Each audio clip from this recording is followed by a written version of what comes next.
This is Comic Shenanigans, episode 1073, Comic Talk with Eric Anthony. Ain't no stopping them shenanigans. Love getting into shenanigans. All up in them shenanigans. Shenanigans. Shenanigans. Shenanigans. Shenanigans.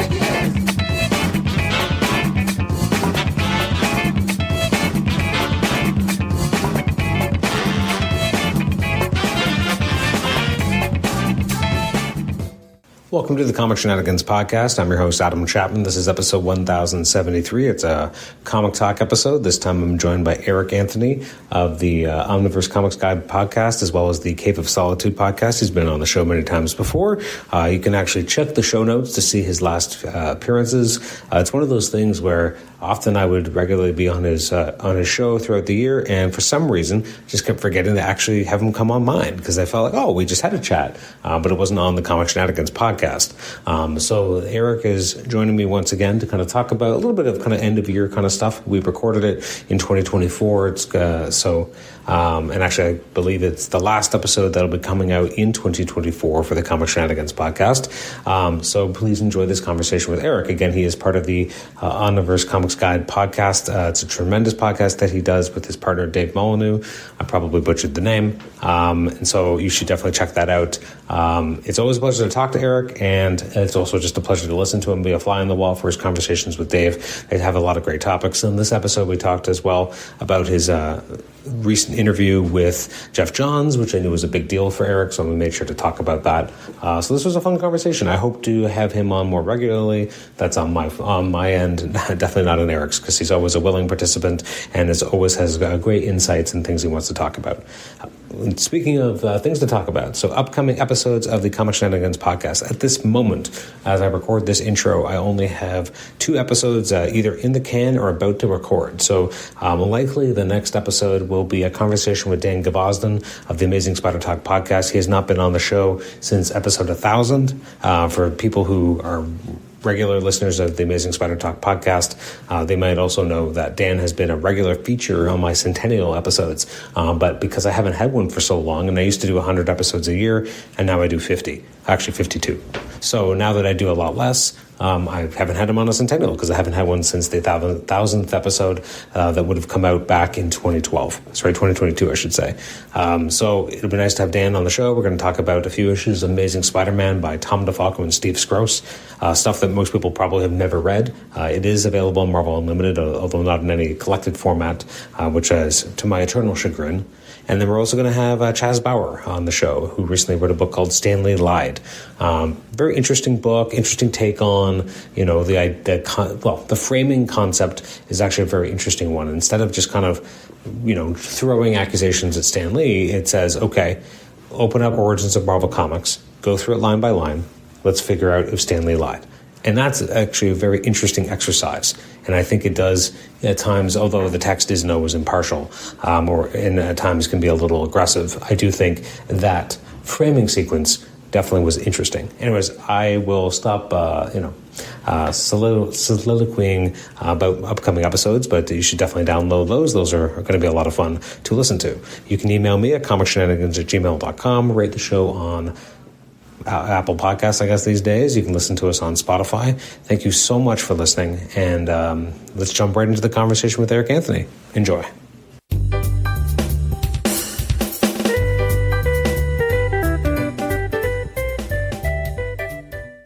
Eric, welcome back to the Comic Shenanigans podcast. How are you today? Adam, thank you for having me back. I'm so excited to be back on Comic Shenanigans, and congratulations for relaunching in a big way. You've had a lot of great guests and guests that you've dreamed of having come on the show during that time. So congratulations. How are you doing? I mean, I once upon a time said that when I finally got Mark Bagley on the show, I would retire, and I didn't. So you had to retire, and then you got him on the show. Yeah, that's true. That was my big thing of the year. It's hard to believe it was still in the past calendar year, but yeah, talking to Mark Bagley was probably the high watermark for me of things speaking of mine, you just talked to Jeff Johns recently, which I know is a tremendously impactful, really big bucket list item for you. So let me ask you a question. I think you've interviewed Dan Jurgens before, right? No, I had him scheduled to, but it got canceled. But he's on the bucket list. Dan Jurgens is on the bucket list. So who would be, I mean, now you've done Jeff Johns, so to speak, but between Jeff Johns and Dan Jurgens, who would have been more of the bucket list creator to talk to? For me, it would always have been Jeff Johns. Like, I think we've talked about it a couple times when we'd go to our baseball game recording, where we record our podcast at the baseball game for the Toronto Blue Jays. We've always kind of talked about who our dream people we'd love to talk to. Jeff Johns has always been up there because I feel like his time at DC really was a moment where I was getting back into comics pretty heavy, and he was writing everything, it felt like. So I'm very connected to that timeline or that continuity of comics that were coming out through DC, all the animated movies and such. So he was a big part of that. But as far as other people, like Dan Jurgens would be up there because of this whole the time at Superman, and I like his Thor as well. And Mark Waid. I know you've gotten a chance to talk to Mark Waid, but I'd love to talk to people who are as big of fans as we are, I think. Where no matter what you feel about anything else, when it comes to comics, you're just as passionate. Like, tell me why you love Superman so much, and you'll find common ground. And I like that about those creators. What has kept you from Mark Waid then? Because Mark Waid feels relatively approachable. It's just, I don't know how to, I've tried contacting him on various platforms that I'm on social media, but I don't know the best way to get to him. So I've messaged him on Instagram and Facebook Messenger or whatnot, but no response yet. Okay. I'm pulling for you because I know that'll mean a lot to you. Yes. I think when I was able to somehow finagle myself into the Mark Waid rotation, I started with a weird one, right? Like, I was like, come and talk about Ruse from CrossGen. Like, I was like, you know, everyone's talked about all this other stuff, and that's typically what I do with most of my interviews. I try to zero in on that weird thing that no one's really talked to them about much, and hopefully that will pique their interest, although it backfires sometimes. I remember one time I had a brief Twitter exchange with Warren Ellis, and I was like, oh man, I'd love to have Warren Ellis on the show, and I was like, you know, we'll talk about anything you want, and I was like, okay, I'm going to go with a deep cut and hope that deep cut intrigues him. And I believe the book was called Jack Cross. It was a 4-issue mini for DC in the mid-2000s, I think.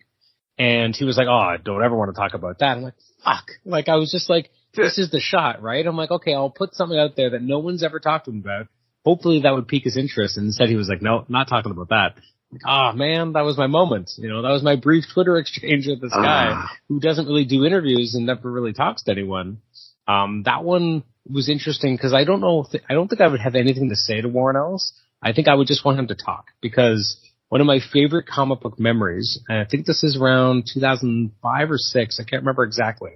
He did I think it was a Paradise Comic Con back in the day, in Toronto, and the night before he was doing a panel, he did an event at a bar.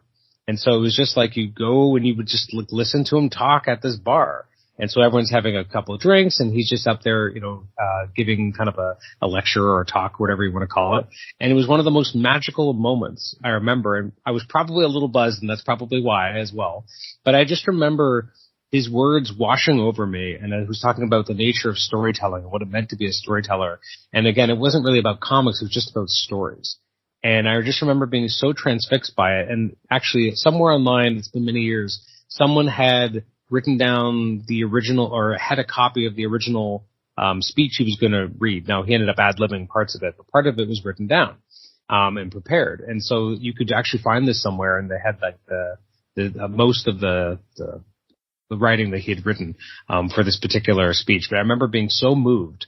And so if I ever talked to him, I would be like, I don't even know what to say. I just want you to do that. I just want you to, you know, that thing you did 20 years ago that changed my life in that one evening and was one of these transformative moments. I want you to do that. And that's not fair to put on any creator.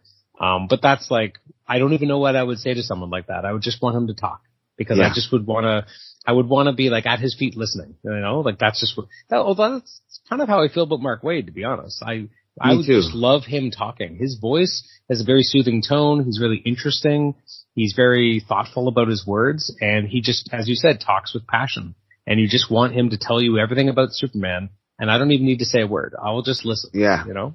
Exactly. And it's, like being a comic book fan and finding people like you, like friendships like we have, friendships like me and Dave have, where there's not many people who speak this language or kind of understand why that's something to be excited about. And there's only a few people who'd be like, what do you think? You know, because a lot of your other friends would just be like, yeah, whatever.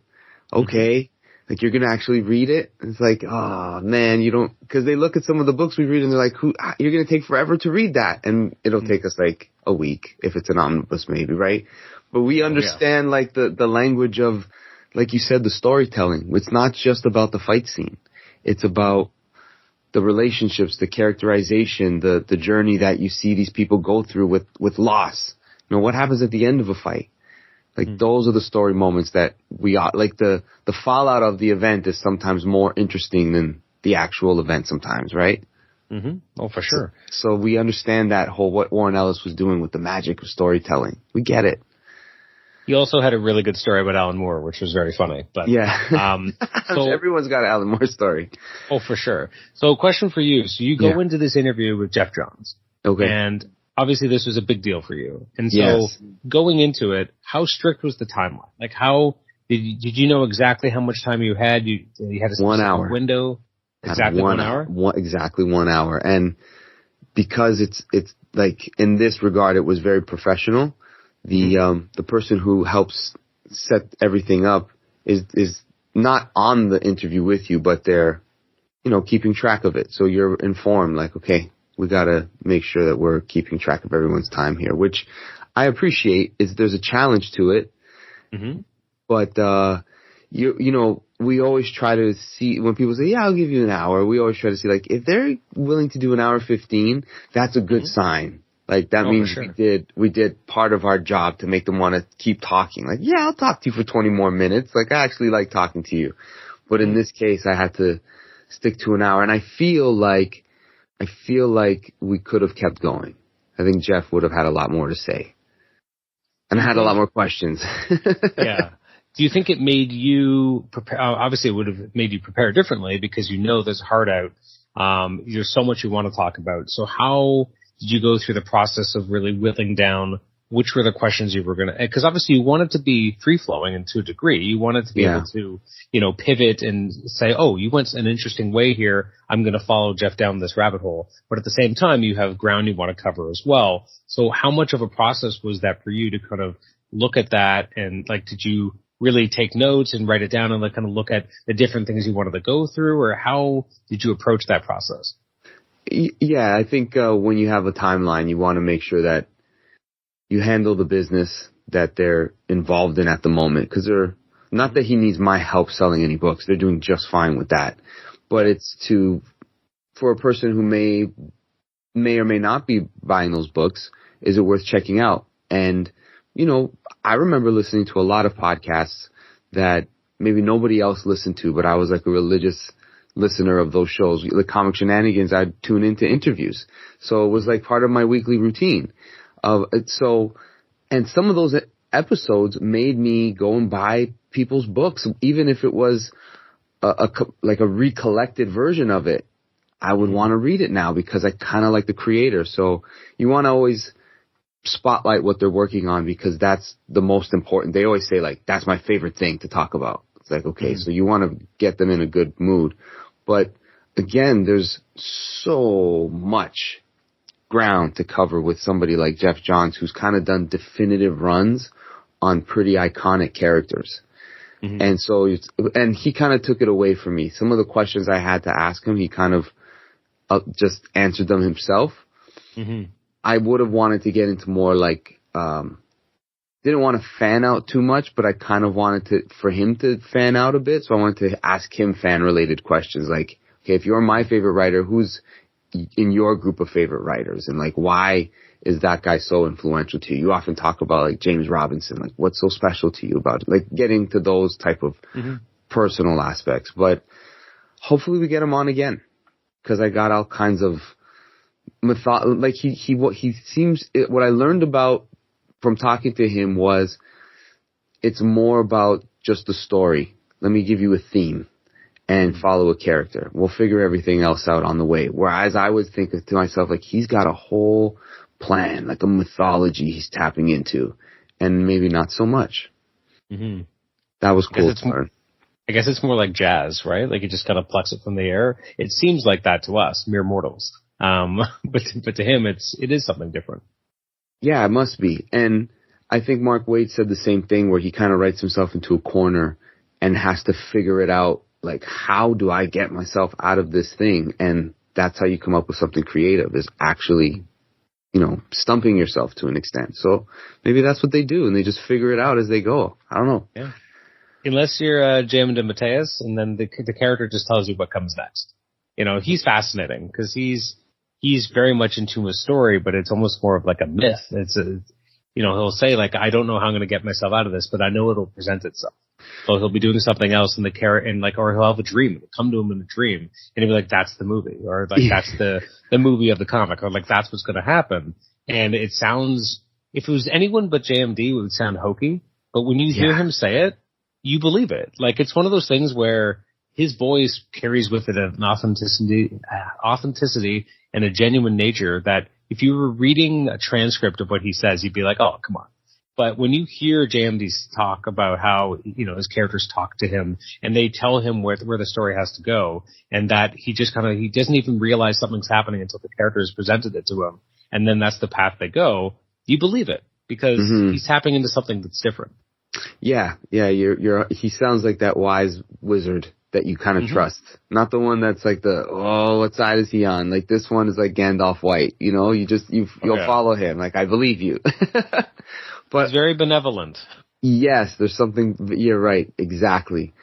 I felt there was a certain level of that with Jeff, but he wasn't really leaning into that so much. Because he's telling so many different stories of so many different characters. Like, I don't know how you keep track of it, but it's weird because it seems like a real master plan when you realize, like, you did an Infinite Crisis and you've kind of positioned all these things in a way for you to have, like, and then Flashpoint and then Doomsday Clock. You kind of feel like this has been a whole story arc you've kind of gotten to do, and you got away with it.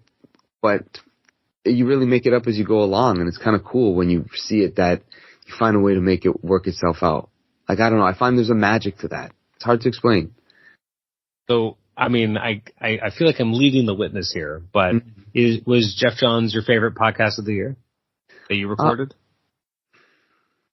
It's funny. It's very easy to say that because it was like the dream come true for me as far as like when I first started podcast. Could I ever interview like one of my favorite writers? And I've interviewed a few. But to be honest with you, I was looking through the episode list throughout the year, and some of my favorite episodes were revolving around the subject matter because I remember what I read leading up to it. So I got really excited to record those episodes with Dave. Even though it was just like another weekly episode, I remember when we were doing the mini series and then the maxi series, the stuff that I was choosing to read, to prepare for it, hoping that it would make the list or be good enough. I read some things that I hadn't read in so long and things that I had never finished before, like Squadron Supreme. I never got through it before because it was just so dense and like of its time, where if like after 8 issues of it, you're like, okay, I need a break. But this time I powered through it all, and I really, really liked it so much more because I found where a lot of other things, kind of whole events like Civil War or maybe Injustice, like they've created these entire comic book lines that were maybe one issue in this maxi series. So it's like, wow, I didn't realize how influential that book was. But preparing for episodes this year made the reading more fun. So I went into episodes more like, let's go, I'm ready to talk about it. So interview-wise, yes, Jeff Johns would have been like, man, I can't believe this is finally happening, because we had a few bumps in the road. So every time we got close to recording, there was one time where we were right there to record, and the publicist came on and said, he's on a plane right now and we can't do it. I'm like, no. That's some inside baseball for you, Adam. So it always felt like it was snake bit. And I'm like, I should just give up. But we didn't. And then we got Brian Hitch, so it worked out. I was going to say, like that one were you bummed that you weren't on that episode with Brian Hitch? No, because I specifically wanted Dave. Like I said, if you can set up Brian Hitch with Dave, that would be awesome, because that's one of his favorite creators. So it's kind of like, if we could get that, and he gets one, I get one, that'd be great. But I would have loved to talk to Brian Hitch because, like, from the other end of the spectrum, like, questions you have, you're like, oh, I'd love to talk about this, but I like Dave's theme for Collector Item Special on the Omniverse Comics Guide, by the way. That's what we're talking about. Yeah, we should talk about the name of the podcast you're doing. I will say that I really appreciated Dave's take on it because it felt so different. But Yes. it's interesting because I was like, well, maybe that's how you got Hitch to do it. Like, we're going to do something different. Yeah. And as you said, kind of tapping into the fan that exists within every creator and every, and everyone, and being able to tap into that. Like, people got into comics because they loved something about comics. Right. So being able to talk to people about their love of comics and not just the work they've done is a cool way in, right? Exactly. Especially if that's your first way in, especially. Again, it takes the pressure off the creator to be talking about themselves and more talking about their passion and what they love. So it was a really interesting way in, and an interesting juxtaposition against your take, your talk with Jeff, which was more your standard interview. I don't mean that in any way as a disrespect. No. I very much enjoyed it. But it was interesting, two differing styles. So I think maybe that was just the best way to open up Brian. Yeah, and I think it was a really interesting way for him, even for myself. Like, I've listened to Brian Hitch a few times on other podcasts, and hearing how much he loves Superman the movie. Mm-hmm. I had heard that before, but I didn't realize just how much.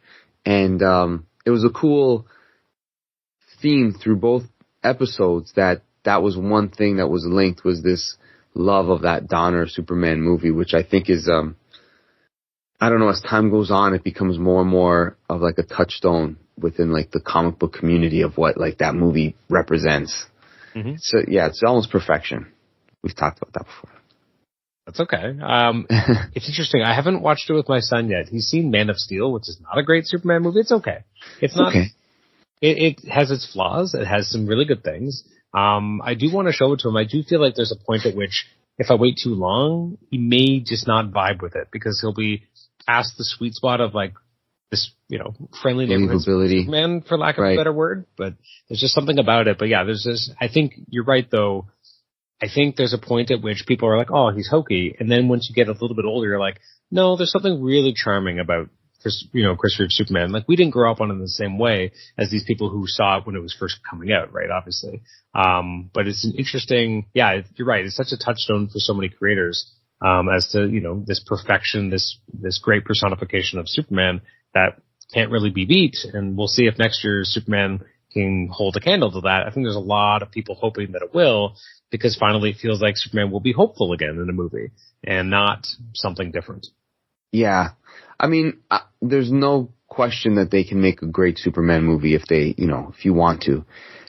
There's just something about that film in 78. Like, there's a timelessness about it, even though it's in the 70s and it feels aged.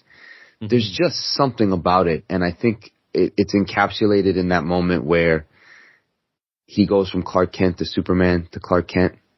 Like, he really makes you believe in that split second. He's like, you saw that he brought the theater to this character. He wanted to do it justice. Like, this is art, not just a comic book movie.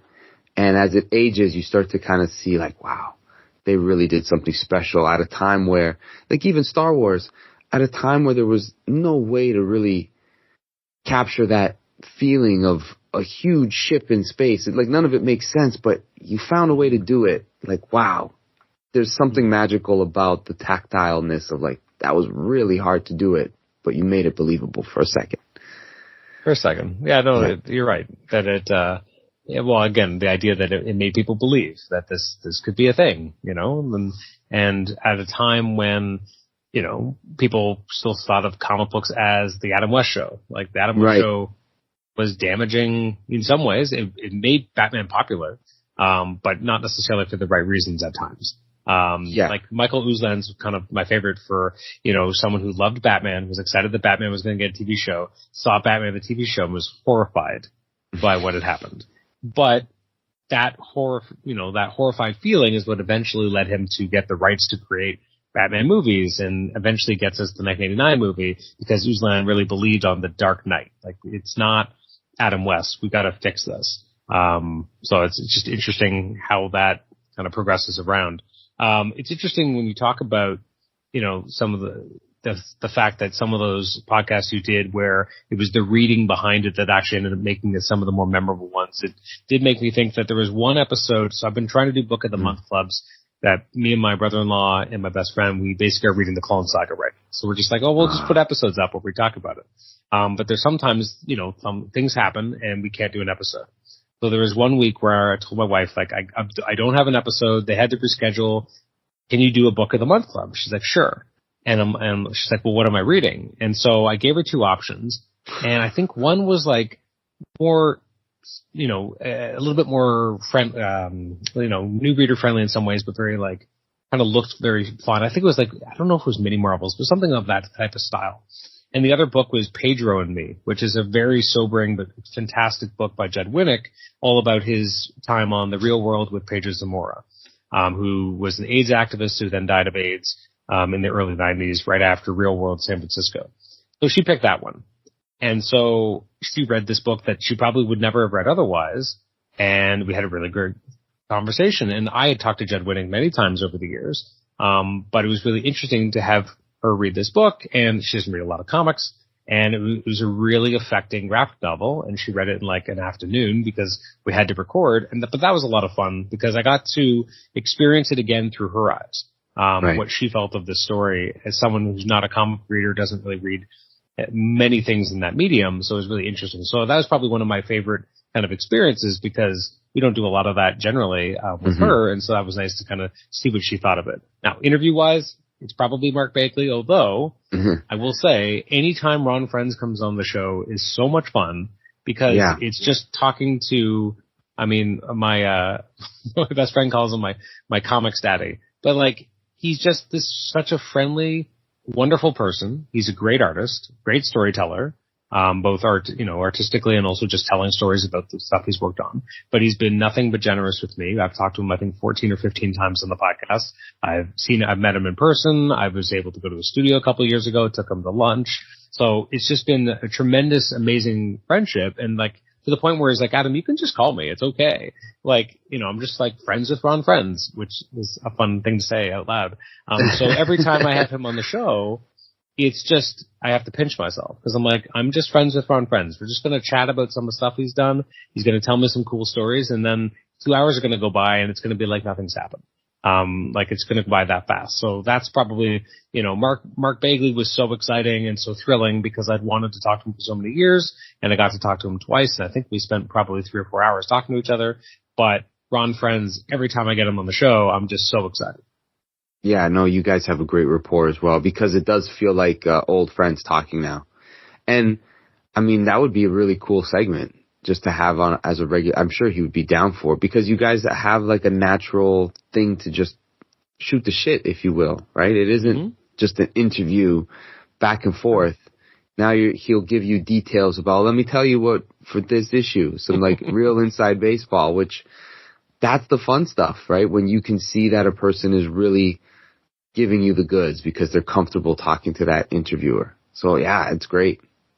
There have been a couple times with Ron where we'll be looking at a piece of his art and I will say, well, I really like this. And I don't know any better. Like I'll point out something that he's done and he'll be like, that was my choice. That was the thing I wanted to do. I pushed for that. I'm really glad you like that. I'm like, there's no way I could do that on purpose where I could just be like, well, I'm going to pick out the thing that Ron did himself. Like that's not something I could do. And that's been really, really cool to be able to be part of that and to notice something in someone's art and have them be like, no, that was actually all me. That was my choice. Thank you for noticing. Like that's again, part of what's been such a tremendous, time collaborating with Ron on these episodes is being able to talk to him about that kind of stuff, which is a lot of fun. Yeah. You could be honest though. After a while, when you've talked to somebody enough, there's a little bit of like that rapport that you can ask that question. I find that I've spoken to, Jam DeMatteis now a number of times, like maybe 5 times. Nowhere near the amount of times you talked to Ron, but we do have a certain like, I was like, I remember the last time we spoke. He always says that to me. And so he always gives me a very nice tidbit of information after we stop recording. He'll give me a little extra and is always very happy to come back because again, you learn how to have that rhythm with them in conversation. So yeah, when you're able to establish that, you can get into some real cool territory as far as like the creative process of it all, which is what we love, right? Now, this is a very Toronto question. Yeah. Did you go to Comic Con this past weekend? I did not, but I wanted to. I couldn't, unfortunately. My schedule was taken up, but man, did you go? I had things going on at home and I just couldn't really make it, unfortunately. But, for those who don't know, it was basically a one-day show at Raid Studios in Toronto that Chip Zdarsky, Jim Zub, and a bunch of other Toronto creators were all going to show up with their comp comics that they've gotten over all these years. I was actually talking to Jim about a week or two ago, and he was like, they send us all these books, and like the first time it's your first ever comic, you want as many copies as you can get. But by the time you've been doing it for like 10 years, it's a lot. So they were going to sell, all these, old comics. If you got a variant, I think it was like $5. Regular issues were just $1 or something like that. And there was going to be, Mike Del Mundo, Ray Fox, Jason Liu, Ryan North, Ramon Perez, Marcus Toe, Chip Zdarsky, Jim Zub. Like, that's a lot of talent just signing books, selling cheap books. And I was really bummed I wasn't able to go, but I was very curious if you had a chance to go. Oh man, I would have really thought about going to something like that. One, because I like a lot of those creators, and you think of, and we love a good deal, especially when we buy as many books as we do, right? And some of the stuff those guys have worked on through the years, you would think about, even if they just did an issue in some of these really celebrated graphic novels or, hardcover omnis. Like, I don't know if they would have those as options, but don't think so. Maybe not, but you never know, right? Like, there might be a couple hardcovers there for something that they worked on that's like, I just got way too many of these. It's like, it's a great way to get a good bargain, but also to talk to top tier creators. Like, look at the guys that you've mentioned. Mm-hmm. Awesome creators. I was bummed out because I really wanted to go, because I wanted to see Chip Zdarsky again. Like, I haven't seen him since he was in my home in 2017. That's such a crazy story. Which is crazy. And like, I don't think, like, I know that for a while he was living out in like an island in BC. So like, I don't know if he's more local again. But yeah, that was the one where I was like, oh man, I would have loved to just be like, hey, I interviewed you before. Can we do it again? Like, you don't have to come to my house this time. Like, oh, yeah. I think he was one of the last interviews I did before I quote unquote retired. I think it was Chip Zdarsky, then it was Zeb Wells, and then I was done. So it would be nice to have him back at some point. But yeah, I was bummed out because I was like, oh, I mean, I can go see Jim, I can go see Chip. That'd be great, but it just didn't work out for me. So it sounds like it was an amazing time. Apparently it was completely slammed. It was so busy with people there. So I'm glad that they got a good turnout. Maybe they'll do it again. It does feel like very much a Chip Zdarsky idea.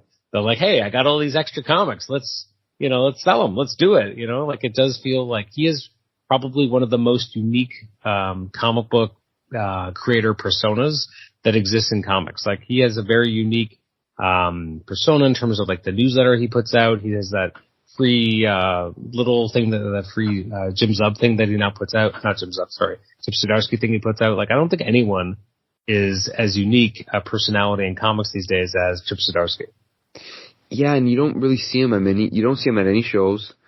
No? He's not on too many podcasts. I would love to talk to him because I'm genuinely a fan of his work. Like, I can't think of anything he's done that I'm just like, nah, not that one. Almost everything he's done I've enjoyed, and there's so many things still that I haven't tested the waters on, like his Batman stuff I haven't tried, or his Daredevil, which I hear is very good. I know you're a Daredevil fan, so you'd be able to speak on it more, but everything I've read from Chip Zdarsky, even his Spider-Man stuff, I really enjoyed it. It's so much fun. It's got so much charm to it. Mm-hmm. So yeah, he's great. Sorry, go ahead. Well, I was going to say, one of the things I wish I could buy is I would love to have the complete Sex Criminals in like the big volume, because I have the individual trades, but I can't ever get rid of them because he signed them when he was at my house. Now they weren't allowed at that time, but all the ones that were available at that time he signed. And I guess mine he signed. I remember a listener of the show from Alabama had actually mailed me a copy of #1, asking if I could get him to sign it when he was at my house. And I think on that one he drew like a cock and balls and like something very appropriate. And then I remember mailing it back to him like, I hope no one opens this. Like, it fucking weird. But yeah, no, that was really cool. But yeah, so I have these trades that I could never get rid of because he signed them, and I would like to keep that. Plus it's a good memory of like, you know, a unique moment. It wasn't just at a show and I gave him something. Like he was in my house and he signed some stuff. So I have the same thing is true of like his Jughead books, that he had done, his Captara book. Like, so like that stuff I'll never get rid of because, you know, I have a personal connection to him signing it. It was a nice personal moment. I'd love to, you know, be able to chat with him again too. So I don't know. I'd love to have him in my house too. That'd be cool. Hey, if he's back in Toronto, we might just do it. Have him over for dinner. That was probably, I always, Chip comes up a few times because people will be like, well, how long do you usually interview for? And I'll be like, well, you don't have to go 3 hours like Chip Zdarsky. And they're like, oh shit, Chip went that long? I'm like, yeah, he did. Like, that's crazy. It's interesting. We talk about the fact that like when you're interviewing someone, you always figure, well, if they're done, they'll go, right? Like they'll be like, oh, I gotta go. I'll terminate the call.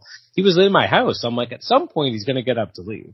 I don't know when that is. I'm not going to make Chip Zdarsky leave my house. So as long as he's talking, I'm not going to ask him to leave. At some point, we're going to play a game of chicken, and one of us will have to like give in. And I remember also my son was like 3.5, and he would come walking down the stairs. He was supposed to be. Yeah, I remember. And Chip would be like, "Oh, we're a PG podcast now." I'm like, "Yep, gotta get my son out of here." You know what? That's the one thing I wish I had the luxury of being able to interview people in person, just because you can unwind and, you know, let the conversation go wherever it may go. But yeah, like that's a perfect example. Like a 3-hour podcast just goes to show how much, if you get into good conversation, you'll lose track of time. And it doesn't feel like you're listening to it for that long. I remember that episode. It was a good one. It's interesting when you go into something like that in person is that you can't really check your notes in the same way. Like if you're doing an audio podcast over Skype, no, they can't see what you're doing. You're checking notes. I'm pulling up reference. Like I'm doing all sorts of stuff, right? When you're just going in, you got to know your stuff cold if you're in person. Otherwise you look like you're fumbling through notes. You're looking, like you're looking through ideas. Like a big part of when I'm interviewing someone is I used to use, Comic Book DB, which was fantastic. Now I just use the Grand Comic Database. And I'm going through time. I'm looking at like a creator and I'm looking at all the work they know. And somehow I guess I know way too much about comics, but I'll be able to see a title and be like, okay, I remember that. I remember what was going on. I remember who the artist was. I'll look at the cover. It triggers a memory. I'm good to go. And then I'll look. And so they'll be talking about that book and I'll just scan forward. Okay. What else was he doing around this time? Pick out a title. Then that's what we'll talk about next. So that's how I've always done my interviews is that I don't even take notes anymore. I used to, but I realized I was more free flowing if I just basically used the bullet points of looking at a list of comics that this person worked on and just use that as a springboard. So how do you prep for your typical interview? Not a Jeff Johns interview, which is more stressful, but your typical interview, how do you prep? It depends if the person is doing like a Kickstarter, so you prep different for that. If it's a book that you read, like when I had Matthew Ehrman on, I read his book and we were able to talk about it a little, like the themes and the points. So you kind of build a conversation out of where they were in their life or what brought them to doing that book. And then with it all really depends on, like when it was Jim Shooter, I had notes going in as far as direction that I would want to take the conversation. So you want to kind of give it some sort of continuity of timeline. And then if they jump somewhere ahead, you build upon what you wanted to maybe talk about with them while they're there. So since we're here, like, can I ask you this question regarding that? Okay, now maybe we'll travel back in time to, Frank Miller, like, because I don't want to skip that part of the story either. So depending on where they take it, a lot of times your questions will get answered without you having to force it. Like, okay, now what about this one?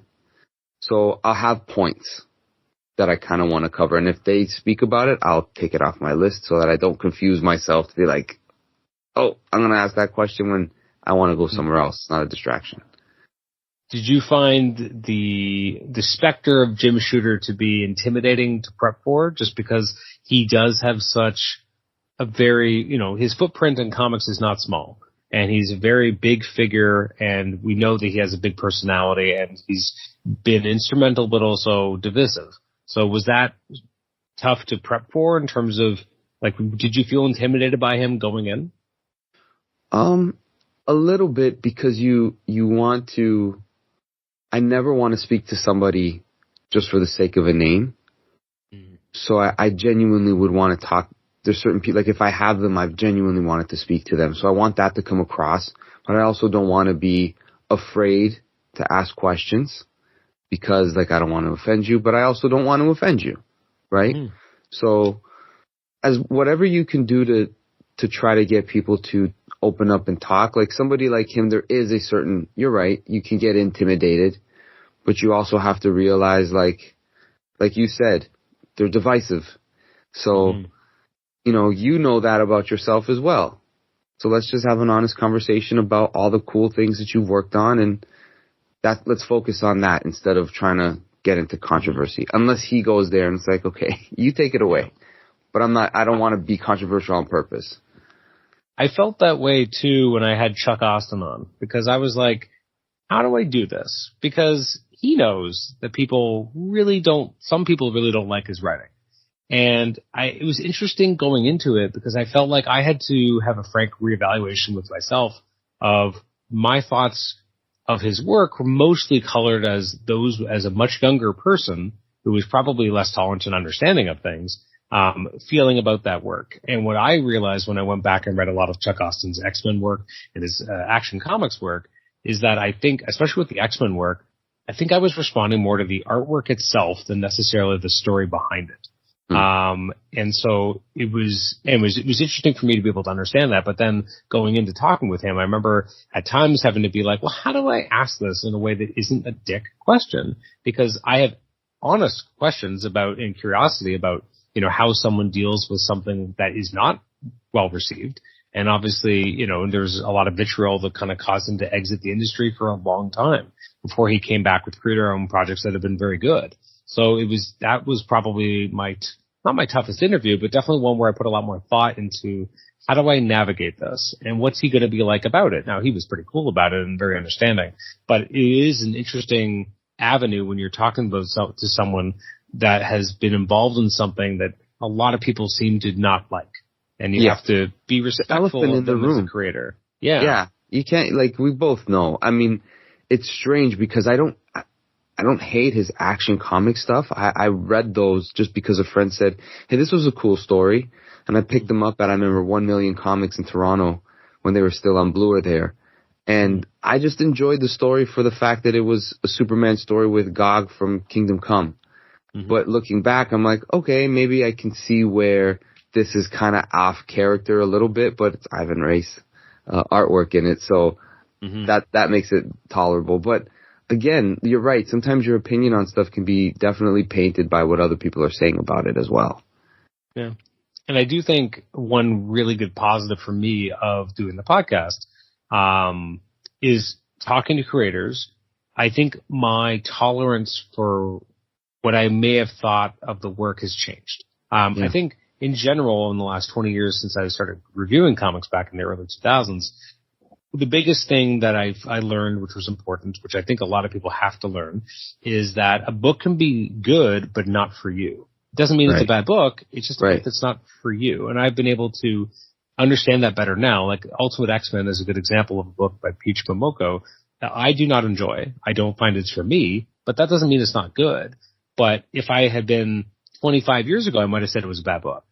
But it's not. It's just not a book for me. It's not an art style I appreciate or enjoy. It's not a story I seem to appreciate or enjoy reading about. That doesn't mean it's a bad book.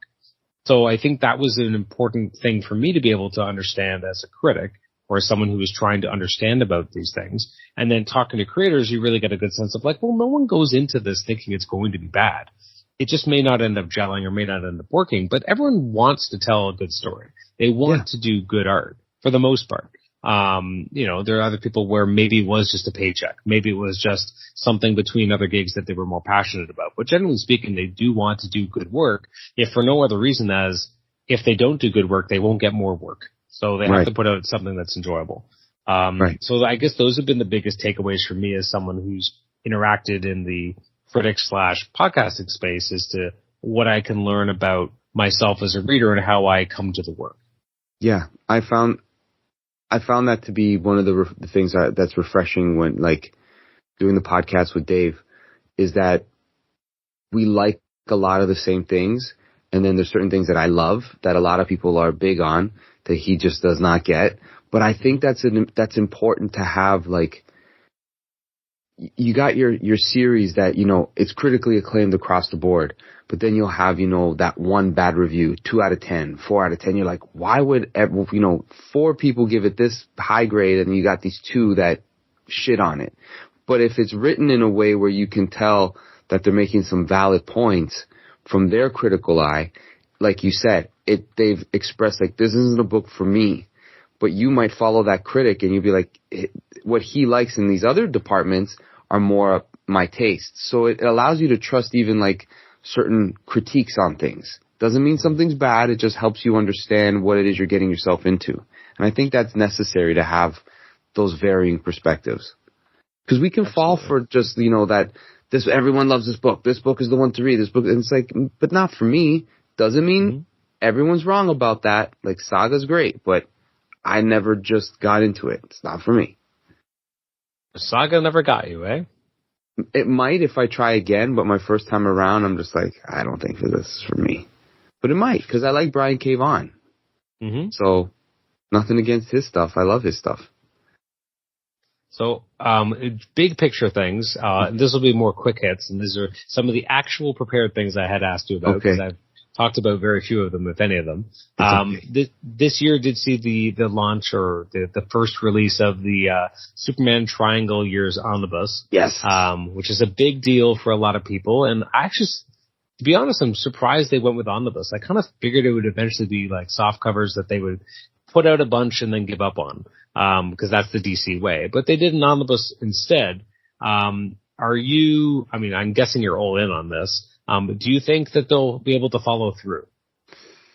I think they could. I think they will, because the Triangle era is something that everyone recognized. Like, they've seen that people bought 4 volumes of, like, a Peter David Incredible Hulk, or, you know, people are in on the Green Lantern from Jeff Johns and Pete Tomasi. So if you put it out there, there is the audience for it. And I think this is a sweet spot for Superman fans who have wanted this stuff collected, but it just seems too daunting. What I hope they don't do is that they do the next one in a compendium.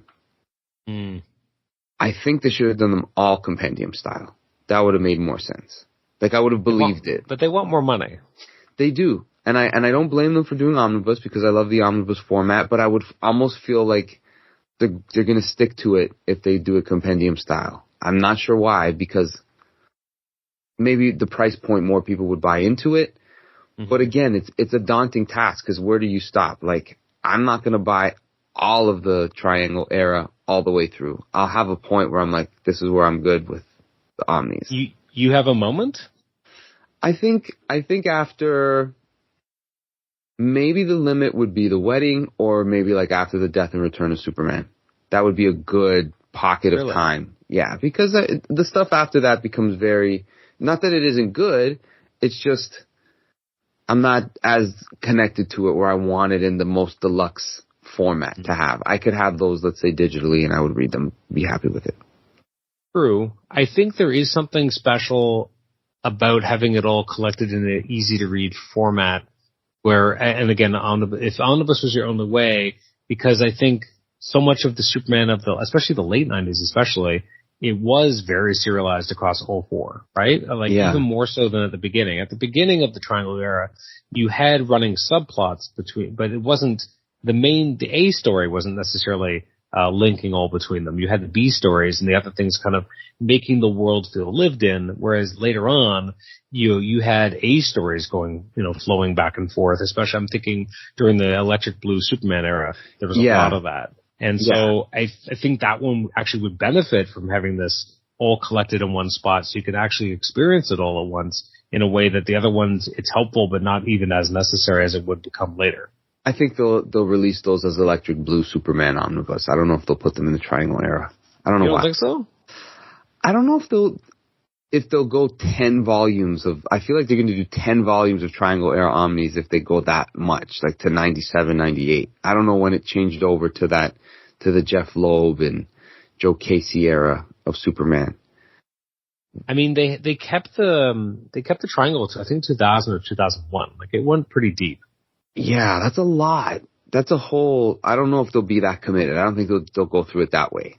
I think they will have a point where they might like, okay, this is a good cutoff point. And I would say when the main team that we're all on, like that sweet spot, Roger Stern and Dan Jurgens and Jerry Ordway, like that team starts to split up after the Death and Return, right? I think that would be the Louise. How long was Louise Simonson on for with John Bogdanov? Did they keep going? They were on a long time. They kept going until even the Superman Blue. You know, I'm not well versed enough to know the exact kind of creative teams and how long each one went, but they definitely went for a long time. Yeah, they went for a long time. You're right. I don't know. It's a lot. There's a lot to collect, man. Can your shelf handle it? No, I'd have to buy a new shelf just for that series. That's a lot of books. Oh, it's a lot of books. So you bring up a good point about, you know, DC's moving more into these compendiums, and we started seeing that in the last couple of years. And like, I'm really on the fence about Nightwing because I want to see how far they go. Right. Because I got those trades that covered the entire Chuck Dixon run already, and then they had solicited the Devin Grayson stuff, and then pandemic, struck, and then they canceled all those volumes, and then never came out. And so when they started putting out the compendiums, I'm like, I don't need to recollect this material. But if they're going to go to the Devin Grayson and beyond, now we're talking. Like, that's stuff I do want to own. So I don't think I've jumped in on any of the DC compendiums we've had so far. I have some of I have the Fables ones, but I don't count that as DC as much as it is. It's Vertigo. Which DC compendiums do you own? I've got the Fables ones. I have, the Wildcats. Oh yeah? Did you get the great price on Amazon for like $35? I did. That's why I got it, because it was like, this seems too good to be true, and they sent it on time. And I mean, definitely style over substance for sure, but it is a moment in comics history that's very interesting. And it's that transitional period of how like you're telling the stories with as much dialogue as possible, but also doing way more action. Like you're starting to do a little bit of that decompress while it's still overly written. It's hard to say, but you can see this is a moment in time of comics history. So it's cool for that. And Jim Lee art. I mean, this is Jim Lee at his peak, right? Drawing a whole series. I don't know how the schedule was, if it was a monthly book or not, but probably not, because it was Jim Lee. Probably not. But it's pretty to look at. I have Starman, Volume 1 and 2, and I have 3 volumes of the Milestone stuff. I don't know how deep that's going to go, but I've always wanted to read, in its completion, like the Icon series or what else was there for Static Shock, or like there wasn't again a committed format that they were going to put that out in. So this seemed like a good way to read almost the whole series. Again, 90s comics. Lots of cool stuff was happening back then. True. I think the one I hem and haw the most, and I just wish it was a little bit cheaper, is the JSA one, because I never got the Jeff Johns collections of any of that stuff. So that's on my list of stuff I wouldn't mind getting at some point. The one, it's interesting you mentioned Starman. That's always been a blind spot for me. I've never read any of it. I've heard tremendous things about it. I remember when I was younger, not really liking the art. Right. So I think that was a deterrent at first. So at some point, maybe next year, that'll be like my New Year's resolution will be to read Starman. Because I feel like I would enjoy it. What I've heard about it sounds really interesting and there's a lot of world building and, relationship stuff that goes on between the family members, but like I've just never given it a shot. How long did it take you to get through Starman? I haven't finished it all. I did the first 29 issues, and I was reading a few things, like doing a little bit of Starman, and then I was reading something else. But, I think I was reading Preacher. And it was a lot of like dark themes that I was reading. And I needed to take a break. I'm like, I just need like something that's breath of fresh air, like very colorful. So I never went back to it, but it was very good. And I was starting to really see why people who love that book are really big on it. And I haven't even gotten to like the best parts apparently. So really? I'm going to probably start from the beginning and read the whole thing again. But it is a lot of comics in these compendiums. You do get your money's worth. they're tempting not to go in on, but you don't know what the commitment is going to be. Like the Robin, Tim Drake Robin. I kind of want to do it. It's only $53 on Amazon right now, and it's tax-free. Yeah, like I kind of want to do it, but I don't feel like collecting all those Robin compendiums to get to the spots that I want to read. But I am thinking about the Chuck Dixon Nightwing. But what is it? So at what point would you be trying to get to with Robin? I'd rather read really interested in the beginning. I've read that stuff. I had like those trades that they came in, and I just wanted to get to the main series with Tom Grummett on art. Like I just wanted to get to the Robin series where it got into 0 Hour, and it was like, instead of these miniseries, like I was like, okay, let's get to the series. I guess that's true, and I guess that is interesting about that compendium is that you get only the first 5 issues of the actual ongoing. Like, that's not a lot, but you're right. There's a lot of miniseries. There's a lot of Detective Comics and Batman, but that actually, from historical context, to me, is even more interesting because you get to really see how they built this character into Robin at all, and then how he, got to, spread his wings literally, and take flight, which is interesting. But so I struggle with that as well. That's one I'm always thinking about. I'm always looking at it because the price has been really good for a while now. It's like a stock, it just goes down in price sometimes. You're like, is now the time to buy it? Like, I don't know. It's a space thing. With that one. Yeah. It's which character do I really want to hang out with and revisit at this point? Because you could buy shelves endlessly, but I like the fact of being kind of picky and choosy about it. There's something about that. How selective am I going to be, and how much do I really like certain series to keep them? But I wasn't a fan of the Scott McDaniel art, but I did like those stories from Chuck Dixon. Like I do like Nightwing as a character, but I can't figure out which run of his is my favorite, like that I love. I know that Pete Tomasi had a short run, and I like really Pete Tomasi's work, but I don't know where to collect that.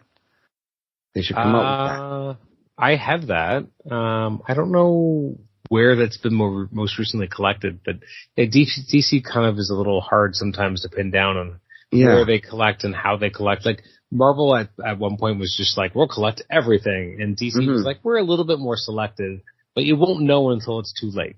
Like in terms of what we're gonna do. Compendium wise, in the past year, I remember there was a really good, I think it was $50 or something for the G.I. Joe compendium. Bought that. So I picked huge. You have that as well? Yeah, it weighs nothing, but it's that's enormous. The crazy part, right? So I pick it up. So again, just like you, it's giant. But it's such an easy experience to read because it weighs nothing. And because it's not on slick paper. Like if you hold this next to your Wildcats, compendium, Wildcats is a heavy book. It is. Because they used heavy, glossy paper, which you kind of need to with the Jim Lee art, right? You 100%. Have to go gloss. But there's just something about when I sit down and I look at this G.I. Joe, even just flipping through it, it makes me feel a sense of warmth, if I can explain this, because it's on newsprinty paper that feels like what comics are. In my mind, comics are not what they are now with on the slick paper. But I remember that the paper I would read when I was 10, and this is what feels like that. So there's something about it, and because the paper is different, the colors feel more muted and they're not as vibrant, but also they feel like comics that I grew up reading because the glare of the colors aren't attacking you. Plus it's old school colors, which I've always bemoaned that I like old school colors before. At times digital coloring is too much. I like the 4-color process. So reading through this G.I. Joe makes me more excited that I also pre-ordered for the same ridiculous price, the Transformers compendium that comes out next year, which is the same idea, hopefully the same size, hopefully the same, weight, that I'm very excited to read this stuff. This is how nerdy we get about this is what I like about my color and my paper. Right. No, sorry, go ahead. No, it's true. It's all part of the part of, the collecting aspect of we're not just, you collect comic books and you put them away so that you can make money. No, we read them. And every aspect of the book design is part of what we're going to buy. How does it open up? How does the paper smell? Does it fall apart easily? There's been many times where there's books I've wanted where you just hear the binding is the I'm really hoping they put out the Captain America Mark Waid omnibus again. Because that's one of those books that I would give something up for. Like, I'd make space to make sure that I can own that in its completed form. Because it's even got the, like, Centennial, that 12-issue miniseries. Like, it's very complete. It's very complete. So let me ask you a question about a book that I struggled with, and I want to get your take on it if you've ever seen it. Okay. So have you ever, in person, seen any of the Marvel Comics library books? These are the Taschen books that are like an XL size. It's got like a special, it's been basically like photographed from the original comics. It has all the original ads in it. They customize a special paper stock that would feel as close to the original comics as possible. They did a special, new coloring style to try and emulate the original, so it would have that same warmth of color, etc. Have you ever seen these books? Yes, I have. In person? I have. They're huge. Do you own any of them? No. So do you? Would you? I'm going to get to that. So I wanted it for years. I wanted the Amazing Spider-Man one because I'm like, well, that looks amazing, but it's like a $200-300 book in Canada. Like, it's just a ridiculously. Kevin Boyd had it. That's his that's his favorite thing he owns, he said. I believe it. So I remember wanting this really badly, this giant XL book, but it was just so expensive. So I just could never justify it. And then I found on Amazon that they were going to be putting a $110 version. I'm like, well, how's that possible? So it turned out it's slightly shrunk down. It's not quite the same XXL version. But the big question I had was, is it going to have the same colors and the same paper stock? And I couldn't seem to find that anywhere. And finally someone's like, no, it's different. They didn't use the same. I'm like, well, I'm out, because that was going to be a big differentiator for me. Because as of right now, I have this material in Mighty Marvel Masterworks. I have it in Epic Collection. I have it digitally, and I also have it in an omnibus right now. At some point, I'll get rid of that. So I have it all these different methods. I don't need another one.